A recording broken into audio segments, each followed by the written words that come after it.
How you doing? My name is Jonathan McHugh. I'm a reenactor with the 9th Soviet Guards. We are a Soviet World War II reenactment unit. The 9th Guards was based primarily in Leningrad during World War II, and then we moved down towards the Kursk and Crimea.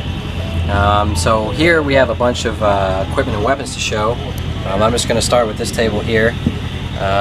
This is a standard equipment that a normal soldier would carry. The uniform I'm wearing up here is your standard uniform. It's just missing the ammo pouches that you'd have on the belt, because I'm not in combat today, so I don't need my ammo pouches, and I don't have my rifle on me.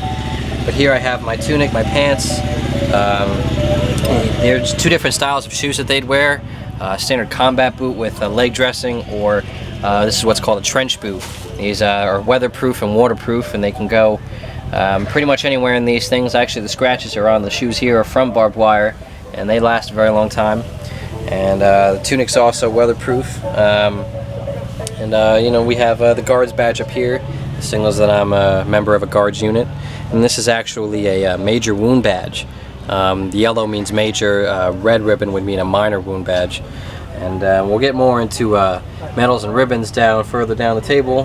These are regular conscript epaulets. Later on, if you rise up in rank, you get red stripes based on your rank. And actually I have in here my papers, IDs that every Russian soldier would want to have. Looks like this. You can open up and there's my photo ID, and then you would fill out all the information in Russian here throughout the form, and have stamps of where you've been and what unit you're with, etc. So that's that. Now down here is the equipment that I would have to carry if I was going in with full gear. I have my gas mask bag on me, but this was what the gas mag would be like with the nozzle that I'd carry in the gas mask bag. And I also have my bayonet, which I'd have on my belt that goes with my rifle. I could pack these gloves in my rucksack, and I'd also have, like I have my canteen on right here. This is actually a great example of a belt that you would normally wear. It's got the ammo pouches here, the knife or bayonet that you'd have for it, your canteen, and then an extra little pouch that you could put in whatever, your gloves, your food, whatever you have. And also the shovel would also be on the belt as well, for digging trenches, latrines, and also combat. There's actually an entire field manual that explains, an actual Russian manual that explains how to use this effectively in combat, which is very interesting. This is the standard Russian helmet that you would use. This is an actual original helmet, so it's very padded and like a rock. This would stand most shelling. And this is actually the kitchen kit that you would use in it. It's empty right now in here, but usually it would have a separate little bowl, fork and knife, and this actually comes out as a ladle here for soup or any other liquid that you want to have with it. And you would actually carry that with your rucksack. Rucksack, I don't have currently on me, but it's about a 30-pound bag that you would carry with you. And that would hold your sleeping bag, your coat, all these equipments, and so on. But if you want to move down the table here, we have different styles of the uniform.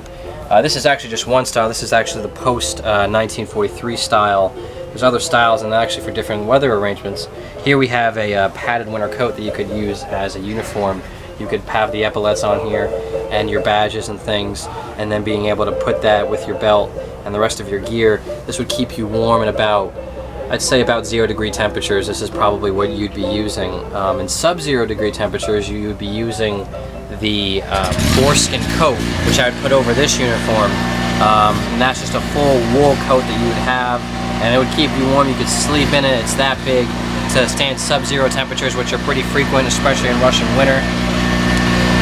Over here we have the sniper gear, sniper camos that a sniper soldier would use with his helmet, and the standard cap. This is just the standard cap, just like any service has in any country. It's a dress cap, and usually you'd have a winter hat or a tatushka if you needed that, or you could have the helmet as a protective wear. Every soldier had a helmet. So now on to the weapons. We have let's start off with the basic standard issue weapon, which is a Mosin Nagant bolt-action rifle. This particular one was 1931 bolt-action rifle. You could fit 5 rounds in here individually or in a stripper clip. Standard bolt action, so I could technically, with skill, which you were trained to do, was make this almost a semi-automatic weapon, depending on how many times you could load and fire the weapon. This is pretty accurate, very reliable weapon that lasted through most of the war, and it actually comes with nice sights here that you can adjust as you need to. And one of the interesting features that I find with this is that if you do happen to have a weapon jam of some sort, you can easily take the bottom of the magazine here, usually easy, and then open it up here, and then you can clear any breaches or dirt you might have. So that's an interesting piece here. So that's the standard issue that most Russian soldiers would have if the unit had them and could afford them. Here was a semi-automatic rifle called the SVT-40. This is actually the precursor to the SKS, and it's just similar to this, except this holds a magazine, and this is a semi-automatic fire. So this also comes with a scope. This isn't necessarily a sniper scope, but this is a fairly accurate weapon, and it's gas piston here, and it fires out like that. This wasn't a standard issue for most soldiers, but it was could be used as technically a mid to long range engagement. It was good for that, and it was able to put a lot of rounds down range at a time. Here is a Mosin Nagant that just is just like any other Mosin Nagant, except it comes with a sniper scope. This was actually the preferred use for snipers, usually because it was so accurate and reliable, and this is actually their go-to sniper rifle. And they didn't really have a separate sniper rifle like an American or Russian unit has, or German unit I should say. So we move from there to the submachine guns. This is the PPSH 41. 41 for being made in 1941 was also called the burp gun to the Americans because when it fires it sounds like a big burping sound. This is actually a little bit of a modified weapon because of New Jersey state law, so it has an extended barrel here to fit the size requirements, but most of the time it would be cut off here. This would be from here down to the stock would be the actual gun. It could fit a 30-round clip or a 75-round magazine, a drum magazine. So again, it's mostly like the SVT-40 where it has that gas operation, and usually sometimes they do have been known to come with a folding stock, and actually these are both 41s, but over here we have a PPSH 43 which does come with the folding stock. This is also a repop, replica as we call it, and this actually is only standard with the clip magazines. The PPS 43 didn't come with the drum magazines. So again, this is gas operation, same as the PPSH, just the next iteration of that. A lot of actually Russian guns that we used in World War II actually precursed the guns of the future. Like, for example, the SVT-40 became the SKS, which then moved in the Dragunov era, and then we have some of these that came into preliminary designs. This and the SG-44 that the Germans had were mixed into to make the Kalashnikov, the AK-47. Over here we have some standard grenades you'd see Russian units have, and grenade pouches. This would also be on your belt if you were carrying as a grenadier. These are various pouches for pistols or for submachine gun magazines. Usually these magazines fully loaded add an extra 3 pounds to the weapon.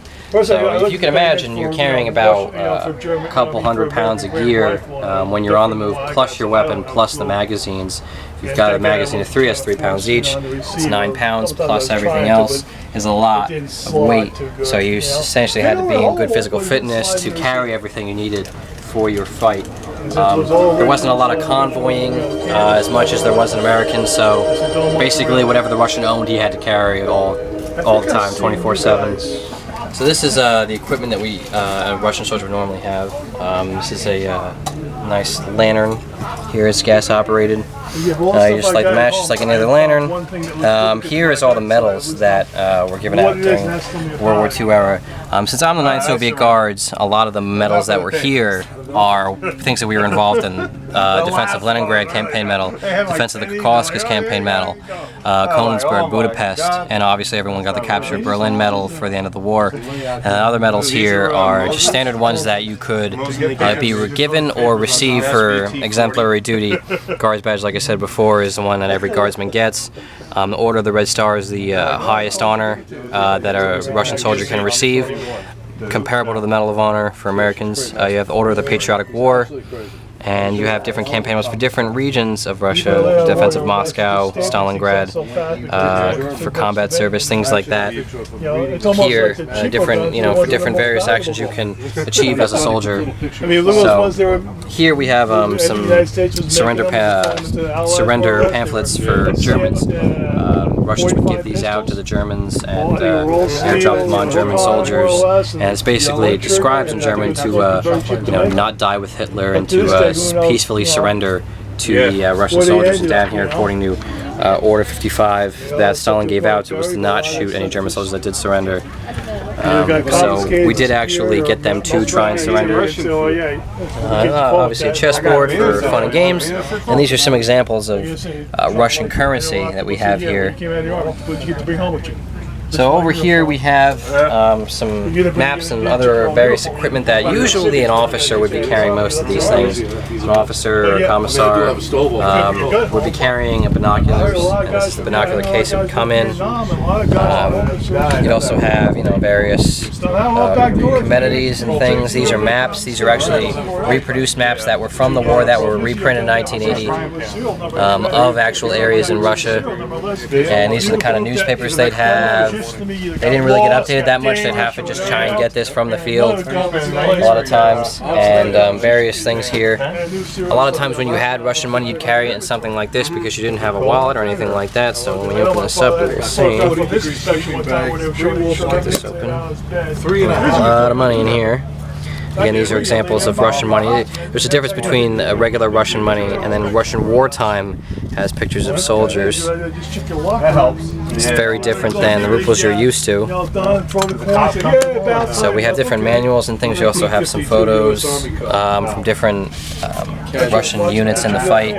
Also have, these were actually very popular Russian matches, and the cigarettes that went with these we don't have with us, but they did have a very interesting taste to the tobacco. And then this is finally an old 1930s radio that the Russians would use.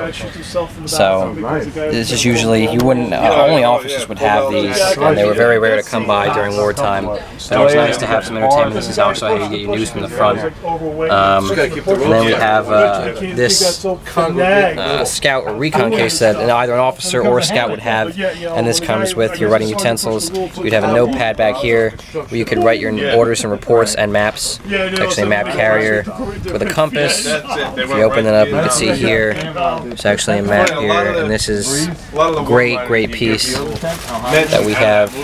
And you can also have letters and envelopes in here from personal correspondence or loved ones, etc. So it's basically all the equipment that a Russian soldier would have. So besides that, there's not much to the arsenal. This is pretty much what a 9th Guard soldier would carry, and they carried all this equipment till the end of the war. So again, we're going over some Russian weapons that were used in World War II. Below you is actually a DP-28 machine gun. This is also referred to as Americans as the pancake gun, obviously, because you see the drum magazine that comes off here is looks like a pancake. This usually holds between 75 and over 100 rounds, depending on the size. And this was our fire suppression weapon that we would use in the war. We'd also use captured G34s. So we did get Bren's, the British machine gun from Lend-Lease, but this was our Russian-made gun. It was actually a very reliable, could put a lot of rounds down range. It always comes with a bipod, so I can aim down the sights here. And again, just like most other Russian weapons, comes with an adjustable sight that I could use to properly target the enemy here. Again, the modified barrel in the end is to fit New Jersey law. And you would usually, it could be a one-man team. I mean, obviously I can carry it by myself if I want to. If I want to be, firing and then quick run on the move, this is easily carryable. Usually I would disassemble this if I was just on the march, and two people would be holding, one would be holding a bag that would carry all these drum ammunitions, and then I would be carrying the gun separately with the bipod off. But normally in combat, if I'm moving in combat, you don't ever want to put your hand on the barrel. but you could move with this, and I could move to a new position. I could fire down like this, or I can, again, go prone and get rounds downfield as I need to. It is a very reliable machine gun. Maybe not as good as an American BAR or a British Bren in terms of mobility and accuracy, but it put a lot of rounds down range. It held a lot more than either of those guns. And the drum magazines are easily detachable, and a machine gunner would usually have about 5 or 6 in a sack that he could easily reload and put on, that they're already loaded with those before battle.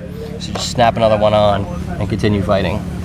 So that's our DP-28 machine gun.